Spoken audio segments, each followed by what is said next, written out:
census taker once tried to test me. I ate his liver with some fava beans and a nice Chianti. I am your father. You know what this is? It's the world's smallest violin playing just for the waitresses. Você está escutando Bate-Papo na Masmorra.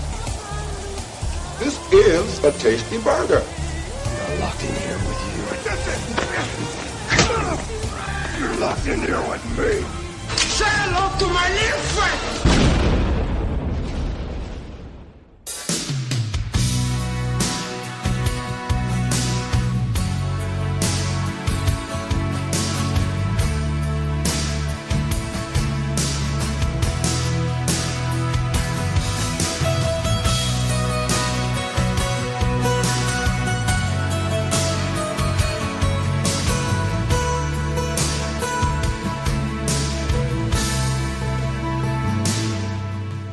Ouvinte, seja bem-vindo a mais um BPM, que é o nosso Batendo Papo na Masmorra, que é o nosso podcast sendo gravado ao vivo, né, no YouTube. Sai sempre a versão podcast, né, mas aqui é como são feitas as nossas gravações, né, com aqueles 1000 problemas técnicos. Mas hoje estamos aqui com a voz boa, de acordo com Andy Spills no chat. Então vamos começar, né, Marcos? Vamos lá. Vamos lá. Hoje a gente combinou aqui de falar de Nope. Tenebroso, não olhe. Gente, tenho tanto a falar sobre as pessoas que escolhem os nomes dos filmes. São tão ruins, né? O jeito que o pessoal traduz, né? Mas tudo bem, é o Jordan Peele, tem o selo Jordan Peele de qualidade, as pessoas confiam, né? Mas aqui no Brasil saiu como Não Olhe, está nos cinemas, está na rede, também nas redes sociais da vida. Então a gente resolveu comentar um pouquinho sobre ele, até porque a gente tem, para quem não conhece, está caindo aqui de paraquedas, a gente tem uma história com o Jordan Peele, porque a gente grava sobre a série clássica The Twilight Zone, a gente vai para a última temporada agora no que vem, e a gente gravou também sobre essa reimaginação, entendeu? Esse novo e fresco olhar feito pelo Jordan Peele, né? Que sai pela Monkey Paw, por sinal, né, Marcos? Isso, que teve uma primeira temporada sensacional e uma segunda temporada não muito sensacional, né, assim. Eu gostei. A gente fez podcast sobre todos os episódios, então se você procurar a gente naquele perfil que a gente tem no Spotify, que é Além da Imaginação Podcast, tem todos os podcasts da série clássica e também tem a análise episódio por episódio dessa série do Jordan Peele, tanto a primeira como a segunda temporada, porque foi depois cancelada, né? Mas eu resolvi fazer o seguinte, Marcos, nós iríamos falar, eu falaria de alguma outra coisinha e depois falaríamos aí sobre o Nope, mas eu acho que é melhor a gente atacar o Nope logo e depois eu só comento rapidamente sobre algumas coisas que eu tenho assistido, que eu acho interessantes, pelo menos eu acho que vale a pena recomendar, né, que eu vou falar para quem assistiu ou não, né, sobre Tales of the Walking Dead. Opa! Que é uma antologia que está saindo das histórias de The Walking Dead, que é muito interessante, e também de um filme que saiu agora na Netflix recentemente, que é com o cara que é o patrono lá da série lá do Downton Abbey. Ele também faz a voz do Paddington, né, que é um ator, eu não estou com o IMDb aberto, é por isso que eu estou enrolando, né? Mas ele faz um vilão nesse filme. Eu acho que saiu com o título brasileiro, algo como Eu Passei Por Aqui, né? Depois eu vou abrir direitinho para ver o nome. Mas também achei bem legal, que é de um cara que eu acho que você vai recordar, porque esse filme nos impressionou muito.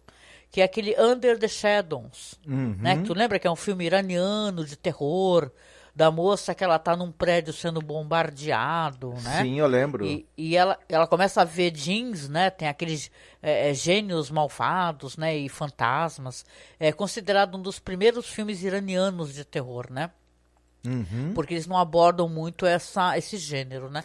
Mas eu não vou me prolongar muito aqui, não. Eu vou te convidar, você, por gentileza, você fazer pra gente a sinopse, caso você tenha isso daí aberto direitinho, da sinopse, e depois a gente comenta o nosso parecer né? A gente não combinou se vai ser com spoiler ou não. E aí, tu vai querer falar spoiler? Acho que não, né? Eu vou tentar falar sem spoiler. Vamos tentar. Não, assim, a sinopse, mas a gente comenta.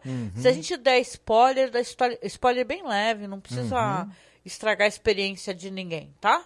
Certo. Mas, por favor, fala pra gente aqui, pra mim, pra galera aqui. Boa noite, Neine, que você está aí, estou vendo, ó.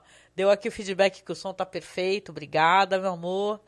E, Marcos, fala aí, então, a sinopse pra gente poder dar as nossas impressões. Sim, o que acontece no filme, basicamente, a história básica é que você tem um rapaz que ele é filho de um cara que ele tem um rancho no qual ele treina há muitas décadas cavalos que são usados em filmes de cinema de Hollywood. E é famoso esse cara é famoso porque ele é o primeiro cara, né, criador e treinador de cavalos negros, né, tanto ele quanto o filho e a filha.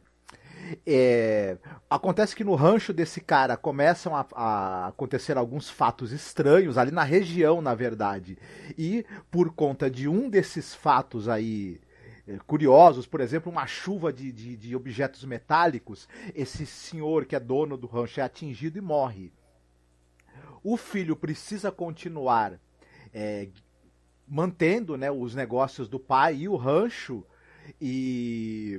só que os fenômenos estranhos continuam acontecendo, e aí ele, a irmã e mais dois, um cinegrafista e um outro rapaz que trabalha com câmeras de segurança, vão tentar registrar a verdadeira causa desses estranhos fenômenos que andam acontecendo, estranhos e até trágicos, inclusive, fenômenos que andam acontecendo na região. Será que tem alguma força sinistra por ali, alguma coisa de outro planeta, alguma ameaça? É o que esse filme vai mostrar. Muito bom, gostei da tua sinopse, né? Eu gostei do filme, eu tenho algumas reservas, pequenas reservas que tem mais a ver com a questão de ritmo, né? Sei que o pessoal está elogiando muito, tem uma cena de ação muito boa, realmente maravilhosa, mas ele é um filme que ele trata de um tema que para mim é muito caro, eu gosto muito de ficção científica, né? Então eu gosto da história e entendo todas as questões que tornam essa história mais relevante. Esse negócio, não sei que aí vão para a parte de leves spoilers, né, Marcos? Aí você me ajuda nessa, né? Essa questão de que na verdade, um objeto voador não identificado, mas não é, na verdade, vem a ser, na verdade, um ser, né? Um ser que se alimenta, né? Que ele quer consumir as pessoas, e você vê, cara, é tudo tão interessante. Assim, eu gosto tanto dos atores, tem o Steve Yeun, né? Que ele é um cara famoso por The Walking Dead, mas ele também é mega famoso aí ele é mega estrelado, assim, no cinema alternativo, né? Eu acho que ele é daquele filme Em Chamas, né? E outras coisas, ele é mega famoso, assim, né? Esse daí saiu do The Walking Dead e ficou famosaço. A Keke Palmer, que eu não a conhecia, né? Mas eu achei ela fascinante, eu gostei muito do jeito como ela atuava, aquela pegada que ela tinha, né? Aquela malemolência, né? O Daniel Kaluuya, sim, a gente já conhecia, muita gente conhece porque ele era de Black Mirror, né? Depois foi do filme do Jordan Peele, que eu acho que foi o filme que ele realmente estourou, que é o Corra, né? E tem o Michael Wincott e o Brendan Perea, que eu não conheço, assim. O Michael Wincott, sim, né? Que é um ator já bem famoso, assim, um cara já bem conhecido. Mas é um filme interessantíssimo no sentido, assim, como é que eu posso explicar? O fato como é construído, aqueles silêncios todos e as coisas que acontecem, desde o primeiro evento, né? Porque tem esse negócio, assim, desse personagem do Daniel Kaluuya, ele é um cara meio... Ele não é um cara fácil de se expressar, ele é meio em si mesmado, né? Dentro de si mesmo. Então ele é um cara calado, entendeu? Aí você vê que a irmã, que é muito mais expansiva, eles querem lutar pela questão da história e da memória, né? Porque você vê que realmente, né? pouco se sabe, foi apagado da história esse negócio dessa cena que é o jockey, que é um homem negro no cavalo, né? Que na verdade é a primeira montagem, né? De um filme, né? Uma fotografia de um filme, né? E o pessoal não comenta sobre isso, né? Se fala muito sobre diretores, até diretoras brancas, né? Quando na verdade se fala dos irmãos Lumière, por exemplo, e não se fala sobre isso, né? Exatamente. E a personagem ali, vivida pela Keke Palmer, que é a Emerald, ela tem essa coisa, ela é um dos primeiros registros de uma imagem em movimento, como você mesma falou, é um jockey negro cavalgando. E a gente sabe o nome do fotógrafo que fez esse experimento, mas o nome do jockey negro está meio esquecido. Mas tanto os dois irmãos ali, né, do filme, os dois personagens principais do filme, são meio que tataranetos desse jockey negro. E a Keke, desculpa, a Emerald, né, que é a atriz, né, a Emerald, ela quer, de alguma maneira, que o nome deles, né, volte a ser lembrado, que através dela, se ela conseguir visibilidade, conseguir ser vista e conhecida, ela vai poder trazer o nome da família, que na verdade é o nome também desse jockey que foi esquecido, de uma das primeiras imagens, captação de imagens em movimento. E é interessante uma coisa, que cada um dos personagens, e isso é muito bem estabelecido no filme, tá ali buscando exposição pela imagem por algum motivo. O personagem do Daniel Kaluuya, ele obviamente tem um sentimento de culpa porque ele não tá indo bem em gerenciar o rancho do pai, tá tendo que vender os cavalos, e ele tem um apreço pela memória e pelo que o pai construiu. Então ele vê na possibilidade de conseguir uma filmagem desse alien, desse objeto aí voador não identificado, que provavelmente é um objeto alienígena, a possibilidade de ganhar dinheiro e conseguir recuperar o que ele já perdeu da herança do pai, né? Ela quer recuperar a herança do nome da família, né? Por conta do e ela tataravô quer poder esquecido. Ir na Oprah, né? Isso, que ela quer ir Oprah, né? E até a Oprah, exatamente. Você tem o cara lá que é um cinegrafista, né? E você percebe que ele é maníaco por conseguir a cena perfeita, a cena que vai ser imortal. Então, mas esse cara, ele já entra no terceiro ato do filme, né?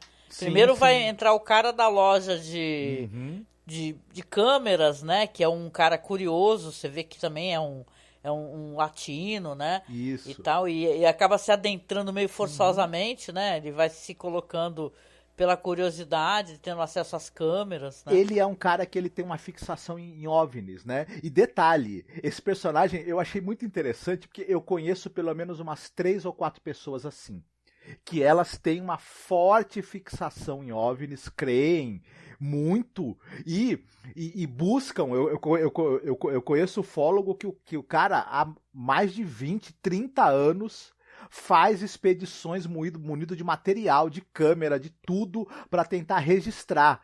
E é uma obsessão mesmo. Story Channel, né? No mínimo também. Possivelmente. E tal, eu tenho um conhecido que o cara há décadas ele dá palestra, e é hilário, assim, eu não vou citar nomes aqui, né, mas é engraçadíssimo porque ele dá palestra explicando o funcionamento das naves espaciais dos alienígenas, que tipo de energia que elas usam. Ele fala sobre a fisiologia dos animais que os alienígenas deixam aqui na Terra. Meu Deus. Bom, enfim. É o louquinho do bairro, né? Eu conheci. Isso. E, enfim, eu achei esse personagem, eu acabei achando muito interessante esse personagem. E eu gostei também o fato de que as motivações que esses personagens têm, elas vão sendo colocadas ao longo da trama. Principalmente do casal de irmãos ali, apesar dela ser uma mulher muito expansiva, né, e ele ser um cara muito retraído, o filme consegue mostrar pra gente o que move esses personagens ali por dentro, né, e é muito bacana. Eles perdem o pai, né, isso é interessante a gente comentar, porque algo cai do céu, né, E as coisas é assim, é que nem o pessoal fala, pode cair uma moedinha, uma pedrinha, uma coisa minúscula, só que caindo em alta velocidade ela vira uma bala, né? Tanto que é assim que acontece aquela minissérie maravilhosa lá que fizeram lá que as lulas que caem do céu estão congeladas, né? Sim. Então, em Watchmen você tem viram arma, né? Mas aqui você tem o pai, que ele perde o pai, porque o pai que ele fazia essa gestão junto com ele, era um cara mais competente, era um cara mais que lidava com a questão comercial, né? Afinal, eles prestam serviços ali, né? Eles estão ali próximos aos diretores e tal. Tem um momento que ele está dentro de um set de filmagem, só que o cavalo está muito estressado, já depois que acontece isso com o pai dele, né? Então... Não querendo dar muito spoiler, mas assim, tem duas cenas que são muito importantes e que uma delas é obviamente a cena do chimpanzé. É contado no filme, logo de começo, uma história em que você tinha, nos anos 90, uma comédia de sitcom que usava um chimpanzé como personagem. Esse chimpanzé era vivido por vários chimpanzés que faziam esse papel do Gordy. Um deles... em um determinado momento, por conta do estresse que ele vai acumulando na produção. A gente intui isso, né? Que ao longo do que o sitcom foi tendo os episódios, ele era obrigado a usar uma roupa, era obrigado a interagir com atores, com toda aquela parafernália do estúdio. Ele foi se estressando e o estouro de um balão faz ele ter uma reação violentíssima e matar, né? Pessoas no set. E aqui é importante colocar que não é colocado animal em cena, claro, né? Eles não vão repetir esse erro, né? Aqui é um ator, é o Terry Notary, com aquelas roupas de captura, né? Ele faz os movimentos e tal, é uma coisa feita, é tipo Gollum, né? E tal, ele tá muito bem, esse ator, por sinal, fazendo God aqui. Nos poucos momentos que aparece, dá um medo real, né? Mas essa cena, não sei se você... o pessoal, essa cena, ela além de ser a razão pelo qual... Porque quando tem um ataque desse chimpanzé, é um menino, que é um menino asiático, sobrevive, e ele sobreviver a essa tragédia faz ele acreditar que ele tem alguma espécie de dom especial de lidar com os animais, mesmo animais que estão enfurecidos. E essa cena é importante porque... esse cara é que vai ajudar a causar a grande tragédia que vai acontecer na história e vai cruzar o destino dele com o destino dos personagens dos dois irmãos, né? Que são os herdeiros do rancho. E também essa cena tem um outro motivo, tem um outro fator muito importante nela, que ela é aquela cena que, por exemplo, a gente assiste O Silêncio dos Inocentes, por exemplo. Você tem a Clarice no início do filme num treinamento do FBI de invasão de uma casa e ela vai mal e ela é morta nesse treinamento de invasão. É morta, assim, ficticiamente, né? É morta tecnicamente dentro da invasão. Ela não consegue sobreviver ao treinamento.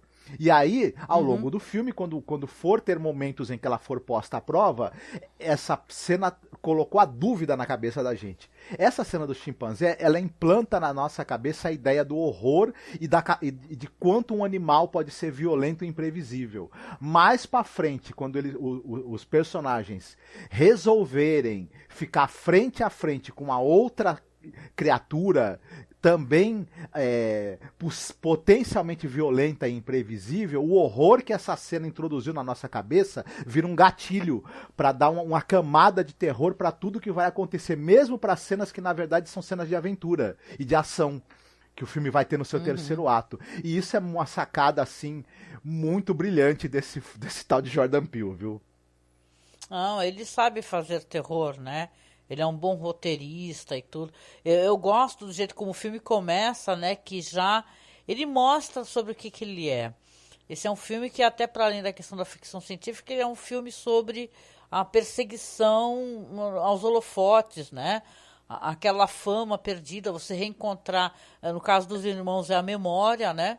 Deles conseguirem contar a história deles. No caso do personagem do Steve Yeun, ele quer resgatar também aquele momento em que ele é uma pessoa importante, porque foi uma história terrível e notória, né? Ele ficou conhecido muito por isso, ele é obrigado a, inclusive, repetir essa história, né? Nesse espécie de parque de diversões que ele tem, do Velho Oeste, que ele é vizinho ali do Rancho dos Irmãos, e você vê que ele também não está satisfeito, ele é meio inseguro, né? Mas ele tenta e ele consegue, de certa maneira, também se conectar com esse, vamos colocar, objeto voador, né, não identificado, né? Que para ele vai ser terrível, né? Que aqui a gente tem aqui a natureza, né? E as nuvens e tal, e esse filme diz que é para ser assistido em IMAX, né? Que não foi o nosso caso, né? Não teve como nós íamos assistir em IMAX, mas é porque a fotografia do filme é muito sensacional, né? O cara que faz esse trampo aí é um cara genial mesmo, eu concordo com tudo, assim, inclusive a questão de enquadramento, de cenas. Ele é um filme muito rico nesse sentido, sabe? Então, a história mesmo, ela é uma história que você vê visivelmente que são assuntos e tópicos que são importantes demais para o diretor. Agora vamos entregar algum spoiler, tá? Para quem não assistiu ou não queira escutá-lo, porque, assim, como eu disse, a gente pensa que é uma nave, um disco voador, mas não é. Ela se esconde atrás das nuvens, ali é um ser, é um animal, né? E você tem essa no título, esse não no Brasil, né? Não olhe, né? Porque na verdade, ele não quer ser visto, né? Quando as pessoas olham para cima, por algum motivo ele ataca, né? E ele fica comendo os cavalos, ele come as coisas e tal. Tem um momento que aparece, né? A parte dentro do interior dele, e vai acontecer uma tragédia no show lá do Steve 1, né? E tal. É uma história que ela tem muito de The Twilight Zone. Eu achei que quando você pega, como eu comentei, o Jordan Peele, que ele é também, ele faz umas adaptações e também não dirigia uma parte dos episódios, mas você tem até um episódio que eu até comentei no Twitter, que é da segunda temporada, que tem um ser também, que não é uma coisa espacial, assim, não é uma nave, mas também tem um ser no céu e até se parece muito. Então você vê que aqui ele também lembra um pouco também o episódio, de certa maneira, de The Twilight Zone pela questão da estranheza, né? Claro que aqui tem muito mais tempo, né? É mais elegante, de certa maneira, né? Aquela cena que é uma cena de ação que vai ter ali no terceiro ato, ela é muito interessante, né? Como ela é criada, né? E as próprias relações, né? E esse monstro muito estranho, muito sinistro, né? O Jordan Peele, com certeza, ele está querendo se conectar a essa ficção científica, não sei se tu concorda comigo, essa dos anos 50, talvez. Eu fiquei com essa impressão. E a Andy Spielberg está falando que a parte que mostra a moça com aquele chapéu e o rosto diferente, ela lembrou da maquiagem do personagem do Lovecraft Country, né? É verdade. É um momento bizarro esse do filme em que aparece, né? Que, se eu não me engano, ela também sobreviveu ao ataque, né? Ela também foi atacada é uma das pessoas que foi atacada pelo chimpanzé. Ela ficou com a cara destruída. Mas é muito bizarro mesmo esse momento. Não, então essa pessoa que tá com o chapéu, com a cara meio detonada e com aquele esgar, é aquela pessoa deitada, né? Que o chimpanzé tá batendo no rosto, né? Gente, que sinistro, hein? Agora que eu consegui, né? Concatenar direitinho as ideias. Obrigada pela dica aí, Endes. Né? Mas o que você acha dessa questão do sci-fi, né? Se a gente for fazer uma análise do sci-fi. Eu concordo com você. O Jordan Peele não esconde pra ninguém o quanto ele adora o Rod Serling, o quanto é uma fortíssima influência para ele. Ao mesmo tempo, ele também fala que outra grande influência é a cartilha que ele segue, é a do Hitchcock. E para mim esse filme ele tem muito de Hitchcock. Ele trabalha muito em cima dessa coisa de implantar uma ideia, uma dúvida e uma apreensão na sua cabeça que vai levar o filme todo, né? Você saber que algo tá errado.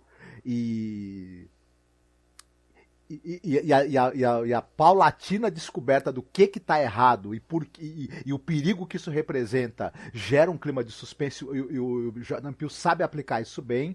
Ele usa toda essa questão da estranheza e da abertura para mundos do fantástico que tem além da imaginação. Nesse filme especificamente, eu acho também que tem alguma coisa de Spielbergiano. O filme trabalha justamente como Contatos Imediatos do Terceiro Grau trabalha. Você constrói a fixação que as pessoas vão tendo nesse objeto alienígena e o quanto isso vai tomando a cabeça das pessoas. Elas vão ficando completamente loucas, né, e dispostas a tudo para poder ter esse contato com esse alien. E isso acontece, você vai vendo o quanto no Contatos Imediatos do Terceiro Grau do Spielberg, as pessoas vão ficando absolutamente fanáticas e completamente focadas em conseguir, chegam à beira da loucura, né? E depois você tem, como no ato final, o encontro finalmente com o alien. E que no caso aqui do Jordan Peele é muito diferente da dinâmica que tem no Contatos Imediatos do Terceiro Grau. O filme também, para mim, tem algo de Kubrickiano. E não é à toa que você tem chuva de sangue, e você tem essa coisa de um contato com alguma coisa absolutamente maligna, mas que você só consegue enxergar essa coisa pelos consequências ou por alguma outra indicação de que ela está ali, mas você não vê diretamente. Só que o que essa coisa gera ao redor dela é algo que é de um horror absoluto, né? Então, para mim, essas todas as referências, elas se costuram ali de uma maneira muito boa no filme. Como você mesma citou também, a última meia hora do filme, onde tem uma inacreditável sequência de ação. Eu digo inacreditável pelo seguinte: é uma fusão, primeiro, de uma sequência muito bem pensada. A escala dela não usa aquela coisa dos efeitos visuais o tempo todo que se sobrepõe à história. Ela é uma cena de ação que ela é toda construída o suspense e a apreensão que ela tem que conter. Uhum. Quando ela acontece, ela está integrada na história e é um show de uso dos planos, da montagem, da trilha sonora para ajudar a criar o ritmo também e conectar a gente com as cenas. Olha, essa última meia hora do filme é um tour de force absurdo. Eu não imaginava que o Jordan Peele tivesse tamanha talento para dirigir cenas de ação, na escala que essa tem e no nível mesmo de conseguir empolgar a gente como essa cena de ação faz. Eu fiquei absolutamente encantado com isso. Ah, legal. Andy Spielberg está falando aqui também que é como se o Jordan Peele usasse aquele tipo de maquiagem padrão, entre aspas, né? Lembrando o que o Serling fazia, olha, como Eye of the Beholder, sim, que esse cara era famosíssimo, a gente falou muito sobre esse maquiador, William Tuttle, né? Então, eu queria até te perguntar, porque você agora teve acesso a outras coisas do Peele, você assistiu Us, né? Claro, Corra, tu assistiu, mas ia assistindo, pegando assim progressivamente a carreira do Jordan Peele. Né, vamos tirar um pouco de Twilight Zone aqui da equação, né? Apesar que é importante, eu acho, esse filme desse jeito acontecer depois dele ter feito 2 temporadas de The Twilight Zone, como eu disse. Tem muita influência o fato dele ter olhado para o Rod Serling, né, e ter trabalhado em cima de roteiros ou de ideias que o Rod Serling proporcionou para o público. Mas o que você acha da carreira dele assim, nesse sentido, enquanto um diretor, a progressão? Eu acho que ele tem 3 filmes maravilhosos no currículo dele. São os 3 filmes que ele dirigiu até agora. O Corra é o mais perfeito de todos para mim. Ele é um filme que ele é absolutamente impecável e ele é, claro, né, um filme que trata do racismo, né, do profundo racismo que você tem estrutural na sociedade americana, e ele trata isso de uma maneira absolutamente sensacional. Além de ser um perfeito filme de suspense, com elementos sobrenaturais. Perfeito, não tem assim... Enfim. O Us também é um filme absolutamente perturbador, porque ele brinca com essa coisa do duplo, né? do doppelganger, mas ele tem um comentário perfeito sobre os nossos dias. Sabe aquele parente seu que você ama, que você foi criado com ele? De repente ele foi substituído por um duplo maligno vindo de outra dimensão. Essa dimensão... a gente gostaria de pensar que fosse isso, tivesse sido substituído, e não que na verdade ele é assim, né? Isso, essa dimensão de onde esse duplo maligno veio é a doutrinação nazi-fascista a qual ele foi exposto no WhatsApp e outras redes sociais. Ele se transformou nesse duplo maligno, ele tá sentado na sua sala agora e você acha que na verdade é o seu parente, mas é o duplo maligno dele. Sabe aqueles filmes assim, olha, sabe aqueles filmes que a gente vê a pessoa tendo que ser resgatada de uma seita? É como se fosse uma seita, né? Na verdade. Sim, e no momento em que você tem, não querendo dar spoiler do nosso, você tem aquela cena final, onde na verdade uma gigantesca multidão vai ser substituída pelo seu duplo, e enfim, milhões e milhões de pessoas para votar no Trump, essas coisas, né? Tá bem na cara que é isso. Maravilhoso o filme. Verdade. Esse outro filme do Jordan Peele, esse terceiro, ele faz além dele, ele faz uma crítica, ele tem racismo ali estrutural, tem essa coisa da loucura das pessoas pela exposição e por viralizar e por se tornar conhecidas na internet. Tem o apagamento da história de personagens e personalidades negras importantes, né? Sim, exatamente. Tem a questão do olhar, que isso é fundamental, é sempre apontado, e eu acho que a gente tem que fazer isso também aqui nesse podcast, a questão de esse não olhe, né? Porque como você vê histórias de pessoas negras que comentam que as pessoas não podem olhar nos olhos, né? Que elas são agredidas, que elas são ameaçadas, que elas são destituídas. Então você tem aqui essa coisa óbvia, né? Que é uma referência óbvia, uma metáfora para essa violência contra a pessoa negra, né? E tal, de ela não poder ter agência, não poder nem olhar nos olhos das pessoas, né? Então ele coloca, e ele é muito enfático, e nesse sentido eu elogio muito, assim. Eu tenho alguns problemas, assim, se eu há de falar uma coisa, eu tenho problema com a questão da... Eu acho que o filme tem um primeiro ato muito lento e tal, entendeu? E foi excesso de expectativa, eu vou ter que esperar o tempo passar também para eu poder amadurecer isso, que para mim eu achei ele um pouco lento e arrastado no começo, entendeu? Depois eu acho que ele engata realmente e fica mais dinâmico e tal, e mais interessante. Não tenho nada contra os atores e as atrizes, tão maravilhosos, fotografia, essa questão da mecânica, do que é você fazer cinema, isso é uma coisa que muito me interessa, né? O cara que eles chamam, né, que é um cara metódico e estranho, né? Que ele tem aquela espécie de câmera que ele roda, na verdade, e você falou que é um IMAX, né? Uma câmera IMAX?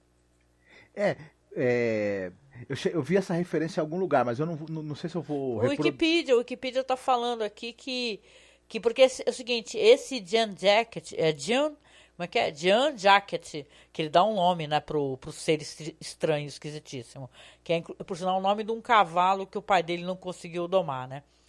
Ele chama um cara, que o cara é um especialista, né, que ele vai entrar na história, que é um cara famoso por justamente filmar, né, a natureza, e de uma maneira bem interessante e tal. Ele é um cara muito primoroso nesse sentido.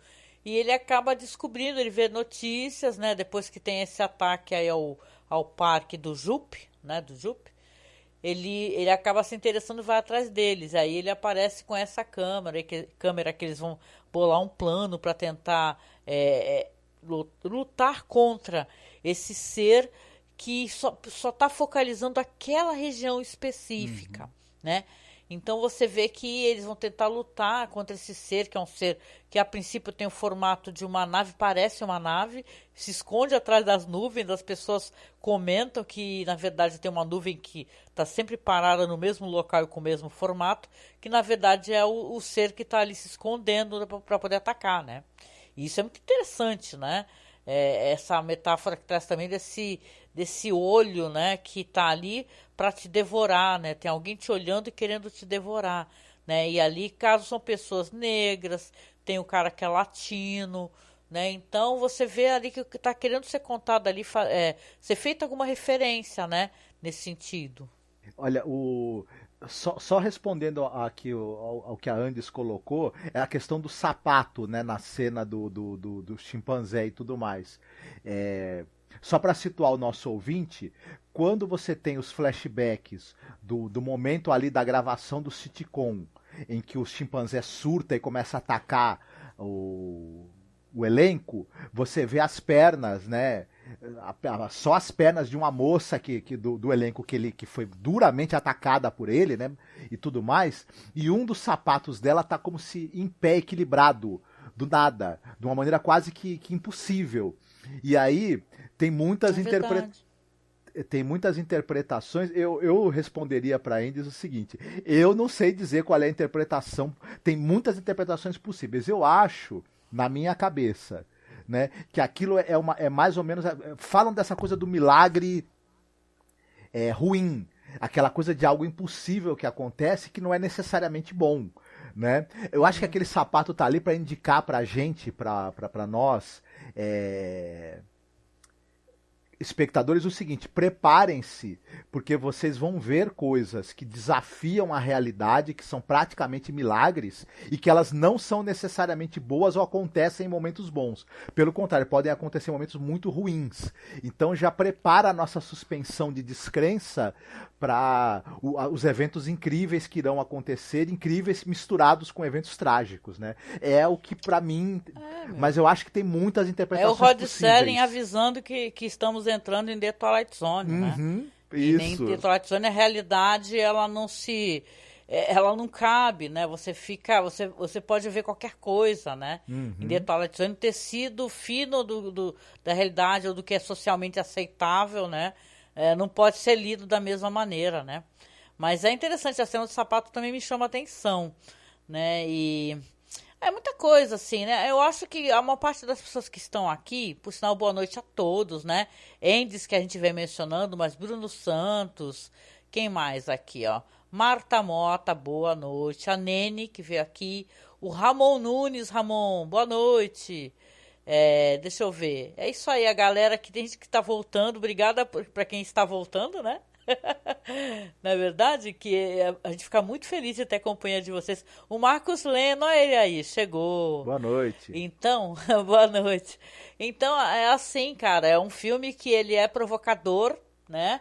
Ele é um bom filme, a temática, questões sociais que ele nos remete à reflexão, acho ótimo, mas eu penso assim, e, cara, com todo o respeito do mundo, eu amo Jordan Peele, eu acho que é uma ficção científica muito fraca. Então, ele, enquanto ficção científica, ele exige, ele demanda muita suspensão de descrença, entendeu? Que assim, ficção científica tem muita coisa louca e você tem que embarcar e tem que ter suspensão de descrença. Mas, sabe, também é um recorte pequeno de uma história, né? Talvez aquele ser não conseguisse se estabelecer em outros locais, né? É um pequeno recorte ali. Mas eu acho que é um bom filme enquanto filme, um filme de suspense, um filme que ele entrega um suspense legal e cenas legais, mas eu acho que ele, enquanto ficção científica, ele é muito inocente enquanto ficção científica, né? Você vai ter que aceitar que aquele ser fica ali, que aquelas pessoas vão ficar ali sozinhas tentando enfrentar aquilo, né? Que também eu acho que tem um corte da história mais pra frente, que quando tudo vai se, né, resolver, que eu não quero contar o final pra ninguém, claro, pra não estragar, aí sim que vão chegar, né, repórteres e tal, e gente interessada naquilo, só que aquele evento já aconteceu, né? Então, mas é bem legal sim, eu acho que é um filme que vale muito, muito a pena, o Nope. E eu acho que tem uma influência, como eu falei, do que o Rod Serling tem feito, do que ele tem trabalhado. Eu acho que o Us mesmo, a gente nosso podcast, para quem não sabe, ele, pelo menos o Sobre Além da Imaginação, começou devido a gente descobrir que o Jordan Peele ia fazer um episódio baseado no Mirror Image, que é um episódio excepcional de The Twilight Zone, e a gente falou, que legal, vamos fazer esse projeto? Vamos, né? Aí a gente está aqui, né? Mais de quase 200 episódios depois, né, Marcos, né? Depois de uma trabalheira que não acaba mais. Mas então eu acho que eles têm essa influência sim, né? E ele tem as influências certas, não tem problema nenhum, né? Tem essa antropofagia, né, dos temas, né? Eu acho que é interessante também a gente citar, só pra gente não se estender demais também, duas coisas que eu acho interessantes nesse filme. Uma delas é a questão do filme. O filme tem muita relação com cavalos o tempo todo, né? E é interessante a gente pensar que o cavalo é o grande símbolo do ser humano domesticando a natureza e usando a natureza a seu favor, né?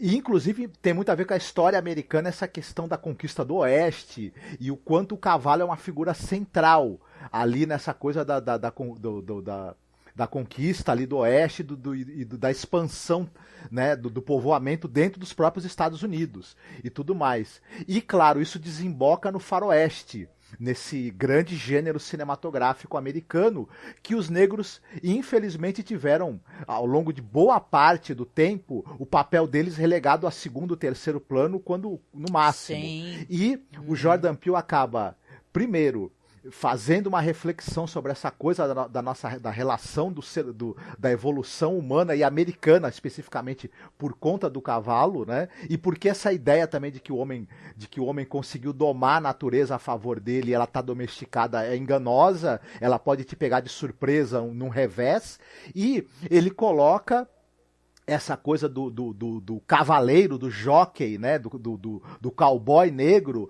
tendo o total protagonismo de heróico na cena de ação, né, e fazendo essa justiça que o faroeste americano negou, né, aos protagonistas negros e tudo mais, nesse filme. Isso é outra camada também de leitura que eu acho bacana, assim.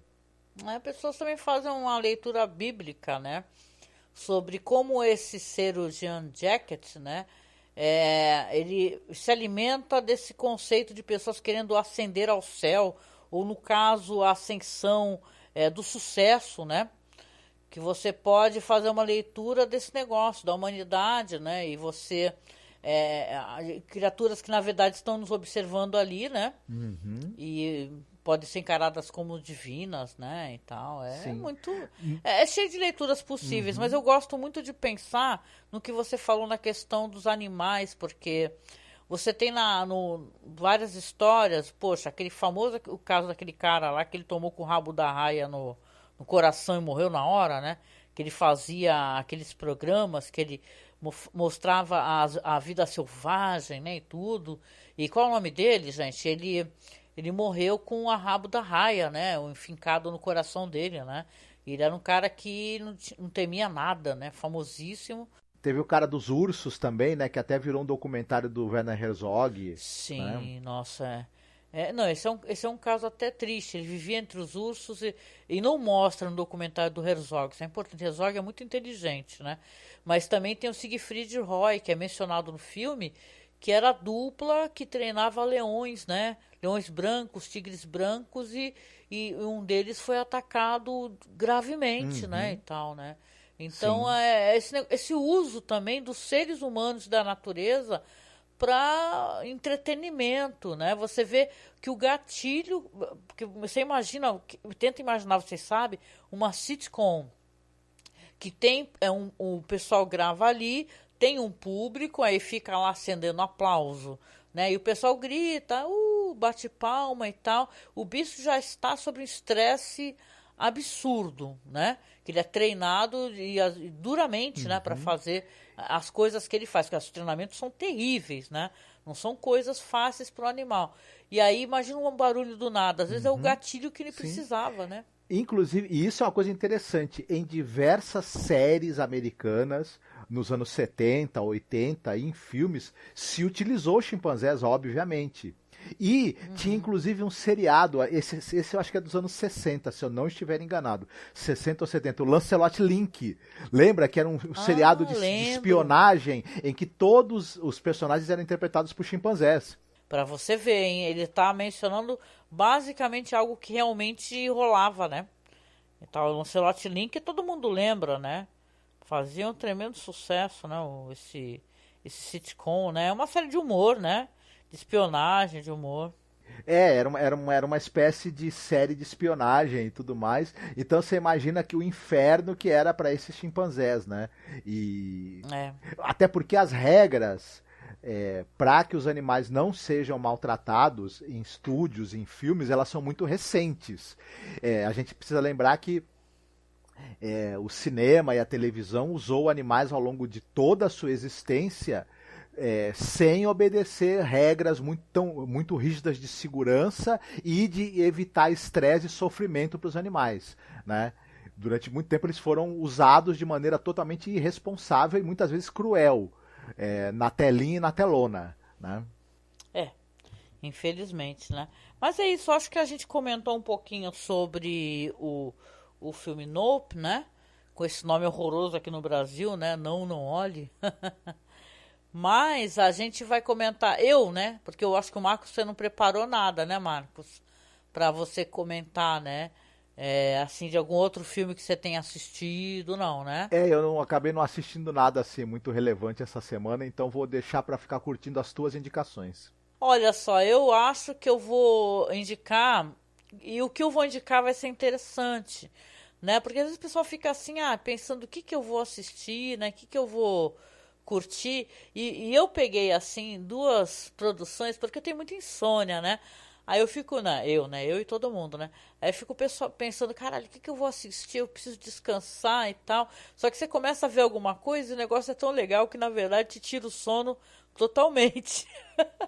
Eu descobri aí o Tales of the Walking Dead, né? Que é uma espécie de antologia, claro, um spin-off de The Walking Dead.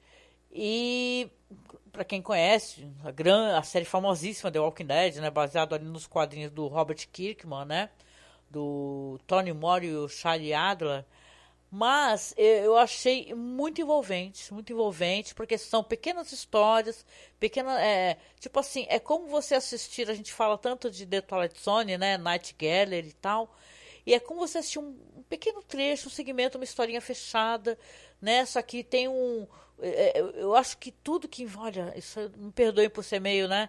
Mas assim, para tentar explicar, eu acho que várias coisas que saíram a partir de The Walking Dead são melhores do que a série. Porque a série, notoriamente, ela meio que descambou, aí começou a ir para, sabe, se estender demais do que deveria, e você fica se perguntando, né? Nossa, pra quê, né? Só que o que saiu depois, pelo menos o que eu acompanhava, que eu não terminei, tipo Fear the Walking Dead, eu tava gostando bastante, tava achando bem legal. E essa que saiu recentemente, então que tá, agora acho que tá no 4º episódio, eu assisti até o 4º, que é o Tales of the Walking Dead, é muito, muito interessante. Né? Você vai ter atores ali, atrizes, vai ter, por exemplo, o Terry Crews, né, no primeiro episódio, a Olivia Munn, que faz a Eve, né? E você vai ter histórias ali que vão englobar vários aspectos desse apocalipse, dessa distopia.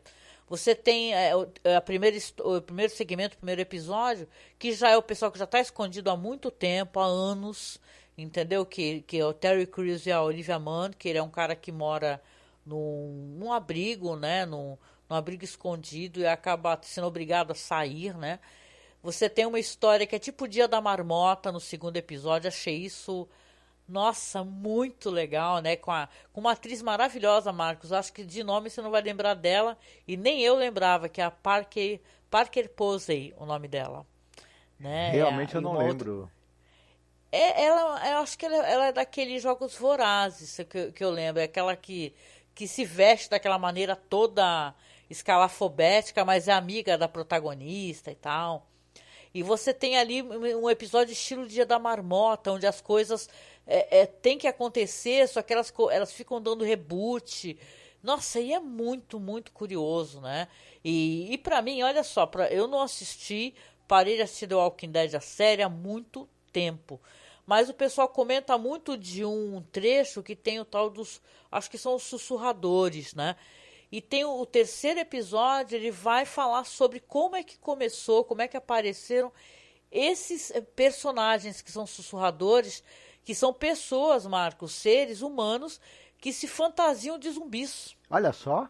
Interessante. É bem estranho e bem curioso e mostra como é que eles apareceram, quem é essa personagem que é muito importante, que é a Alpha, né?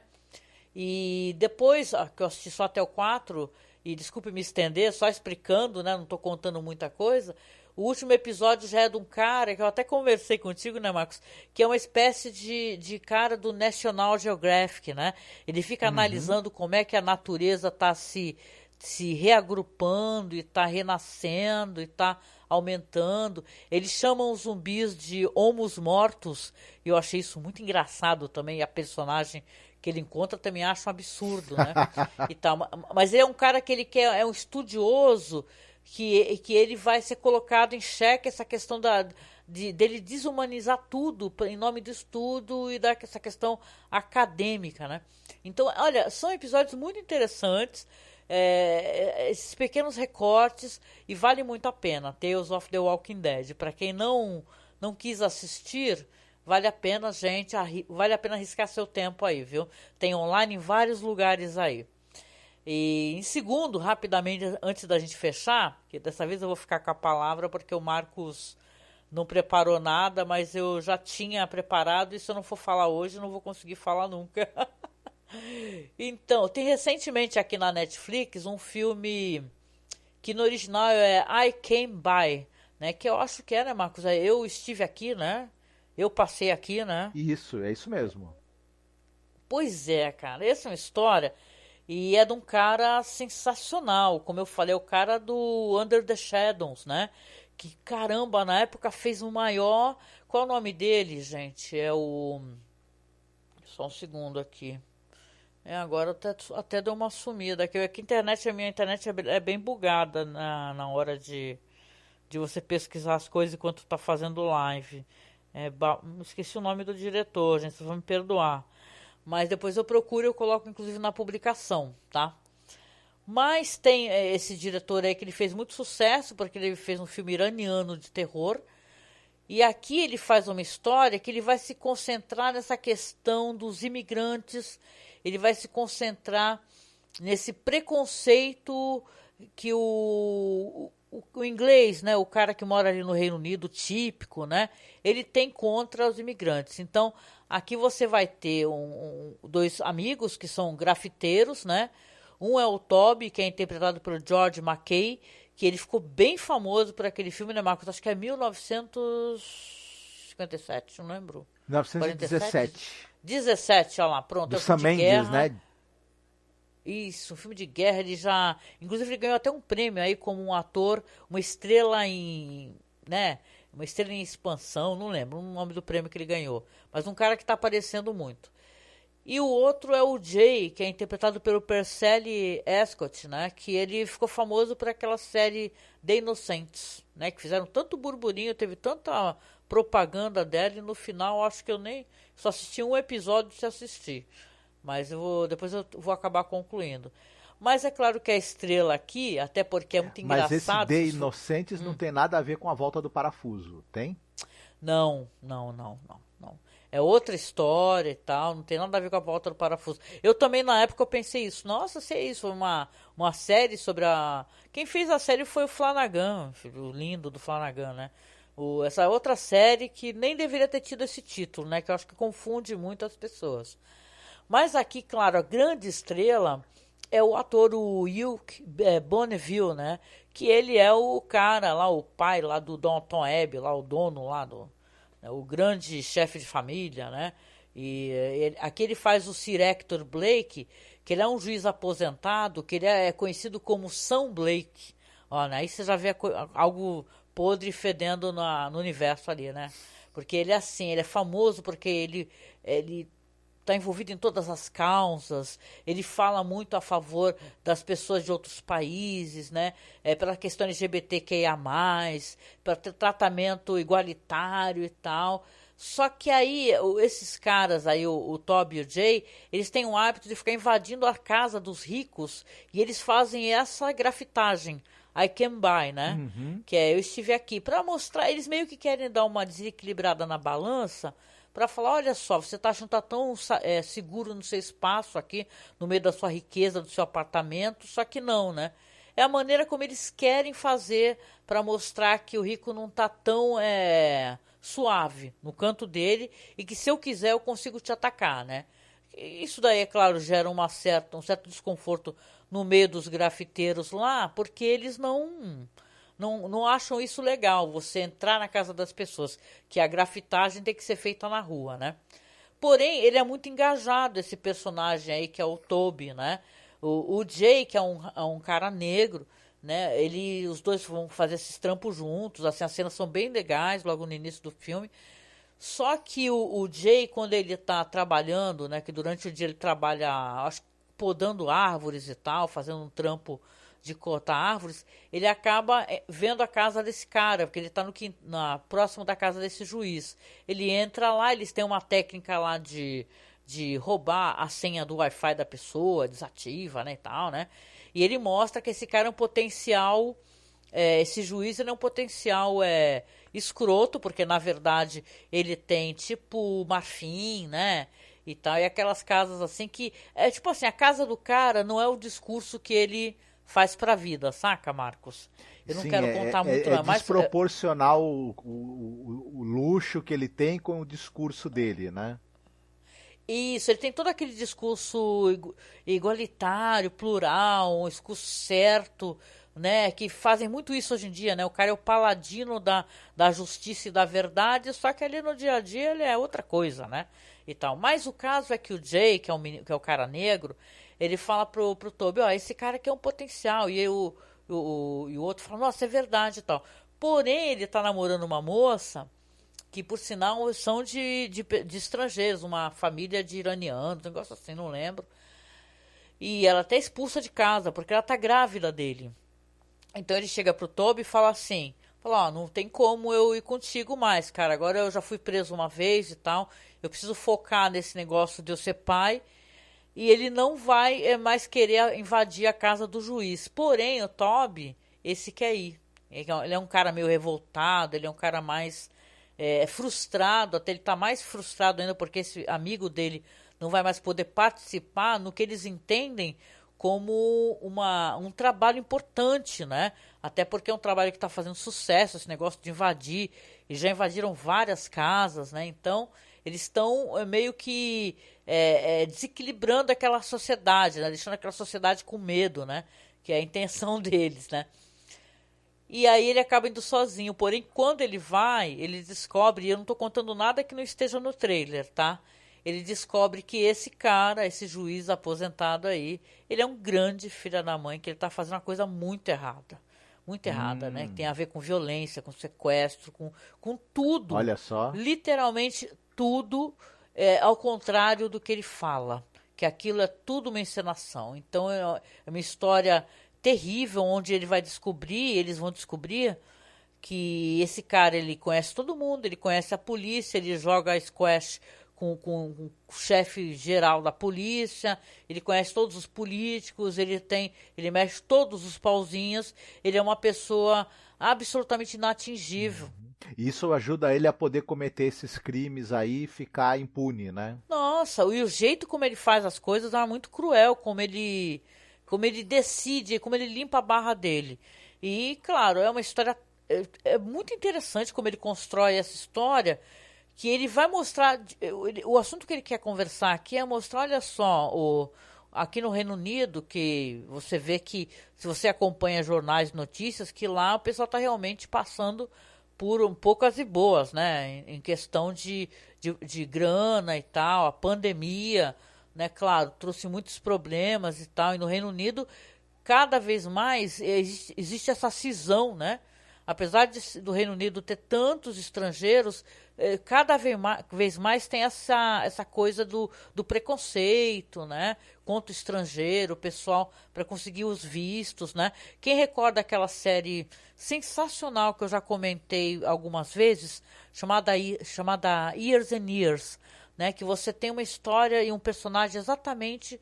É bem dolorosa essa série, né? Que essa questão, ela é colocada ali, né? Um personagem que se apaixona, o cara é gay, se apaixona por um imigrante e tal, e acaba sendo arrastado para os problemas dele. Então aqui ele quer mostrar essa história, esse diretor, né? E mostrar o quanto eu acho que é uma escolha tão sagaz, né? Desculpa, gente, eu estou me estendendo um pouquinho, espero que eu não esteja falando demais. Mas é uma escolha tão sagaz você ter escolhido esse cara especificamente para ser o juiz, que se você assiste Downton Abbey, você vê que ele tem aquele estilo, né? Ele é simpático, bonachão, elegante. E aqui ele reproduz essa espécie de comportamento, né? Que ele vai tão bem, que ele faz tão bem. Só que ele é um safado. Ele é um personagem odioso, né? E as coisas que ele vai conseguir fazer, e se aproveitando do fato das pessoas temerem, né? O momento que a polícia, por exemplo, entra na casa dele, ele acaba ameaçando com o fato dele ter conhecimentos e não resgata uma pessoa, porque tem um momento que você descobre que tem uma pessoa que está lá presa.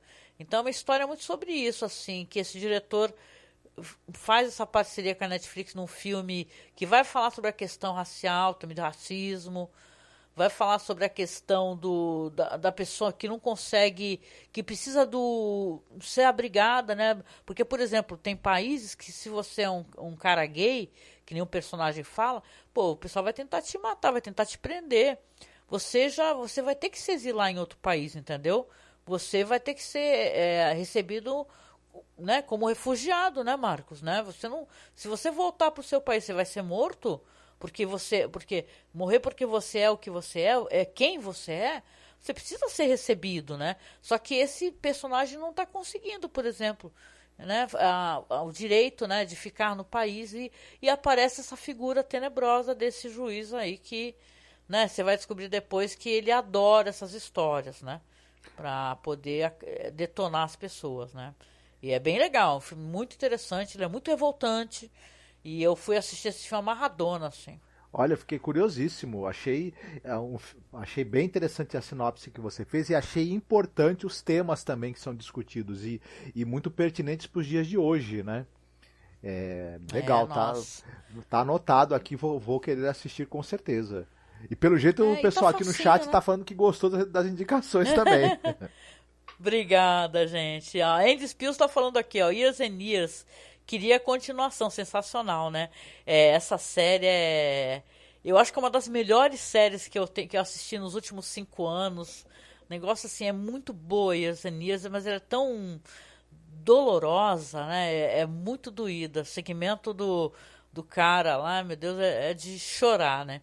É muito legal. E esse filme é um filme legal, gente. Ele pode passar meio batido, porque, infelizmente, a gente tem um problema aqui no Brasil, né? Eu não sei como o pessoal traduz os títulos, né? Porque acho que acaba passando batido. Se você não vai pesquisar o diretor, por exemplo, que eu fiquei sabendo depois, gente, que era o diretor do Under the Shadows, que é uma obra-prima esse filme. Eu não vou lembrar, gente. I Can Buy. Qual é o nome desse cara? Aguenta aí. Ó, agora apareceu, ó. É Babak Anvari. Tá, o nome desse diretor, que ele é diretor e roteirista, tanto como ele é do Under the Shadows, né? Ele tem uma visão, a gente falou do Jordan Peele aqui, né? Que ele também coloca dentro dos filmes dele essas questões sociais, né? E esse cara também, né? Porque no filme Under the Shadows é a mulher que ela não pode sair do prédio, que está sendo bombardeado e assombrado, né? Tem umas figuras estranhas, fantasmas, jeans, né? E tal, com a filha dela, e porque ela pode ser presa, né? Se for para a rua e tal, porque as mulheres lá não podem circular, né? E tal, é bem sinistro que ele coloca o terror junto ao lado da questão política, e aqui eu acho que ele faz algo bem parecido, né? Porque esse personagem aí, esse juiz, o safado, ele é um perfeito serial killer, entendeu? E tal, ele tá com a faca e o queijo na mão. E é isso. Falei, hein, gente? Se deixar falar, eu falo, hein? E interessantíssimo. Ah, bom, assista então, gente, assista. E, pois é, gente, a gente vem chegando nos finais aqui.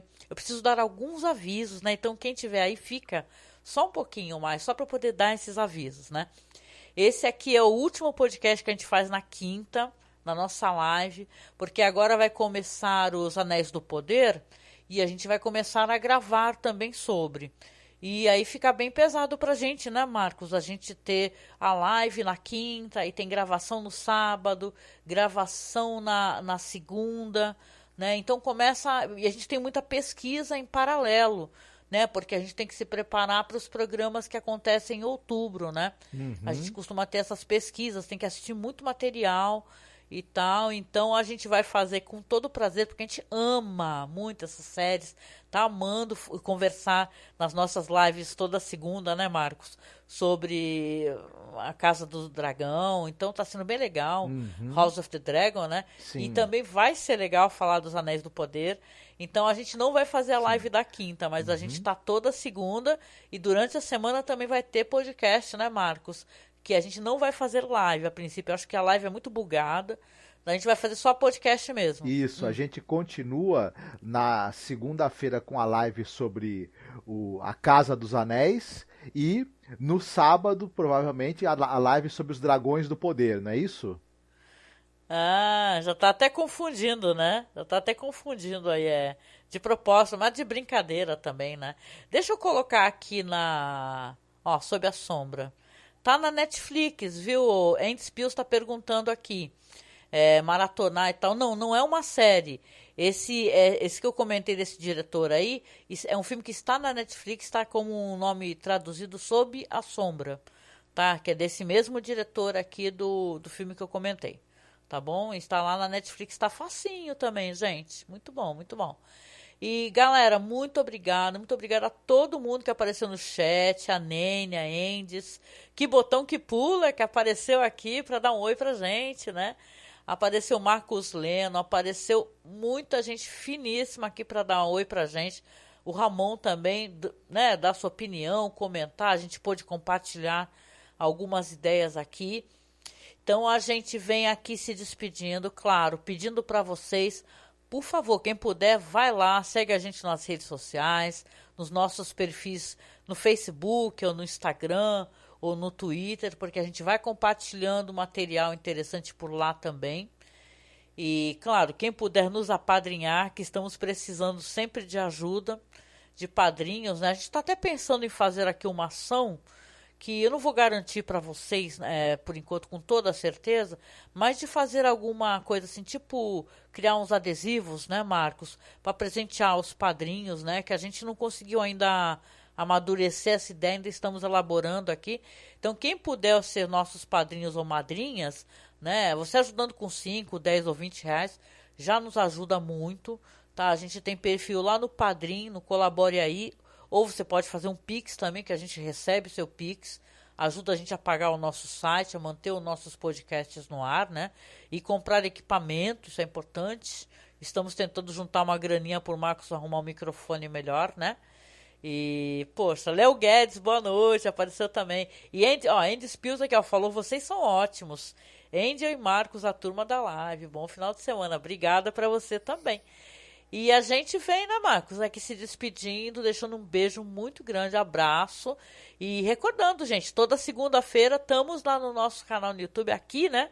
No nosso canal do YouTube, fazendo a live, brincando muito, gente, se divertindo muito e falando de House of the Dragon. Então apareça aqui se você gosta dessa série de fantasia ou dessas séries que estão saindo, como Anéis do Poder, que a gente vai continuar conversando, né, Marcos? Certamente. A gente vai estar aqui analisando elementos audiovisuais aí das séries e não deixando também de né, se divertir, fazer umas piadas em cima, porque ninguém é de ferro, né? Ninguém é de ferro. Só o pessoal que é das Ilhas de Ferro, mas não é o caso. Acho que não apareceu ainda. Bom, de qualquer maneira, gente, beijo pra vocês. A gente vem encerrando aqui, que a internet começou a gargarejar, tá? Mas a gente se encontra aí, então, na próxima segunda-feira. E a gente vai se falando nas redes sociais, tá? Lá no Twitter eu tô como @AngelMasmorra. E o Marcos está como Noriega Marcos, né, Marcos? Exatamente. Você vai indicar uma música pra nós ouvirmos no final? É verdade, gente. Olha só, eu ia indicar música porque dessa vez é a minha vez de indicar, né? Só que me deu um branco tão grande que eu vou deixar você indicar a música, porque a gente sempre coloca esse plus, né? No podcast a gente coloca a musiquinha, mas eu pulo a minha vez e eu passo para você poder escolher a música do podcast. Caramba, eu não pensei em nada. Você não falou que tinha uma música linda do Pink Floyd? Ah, Interstellar Overdrive. Pronto. Pink Floyd, cara, é uma ótima música. Então, para quem for lá escutar o podcast, depois que a gente sempre lança no dia seguinte, né? Vai lá, escute o podcast, escuta lá no Spotify, dá estrelinha pra gente e escuta a musiquinha no final, que a gente sempre tem uma música legal pra compartilhar.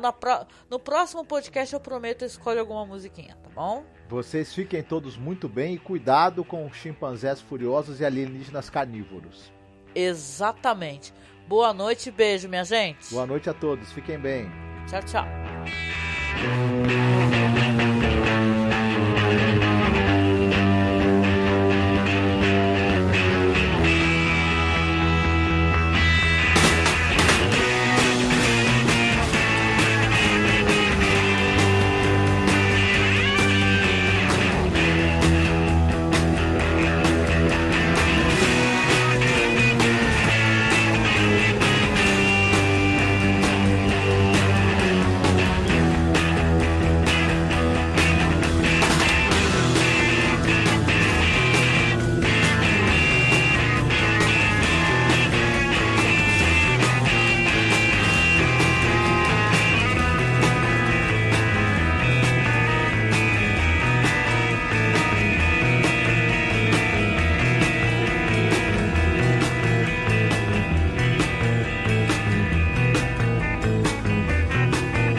Thank you.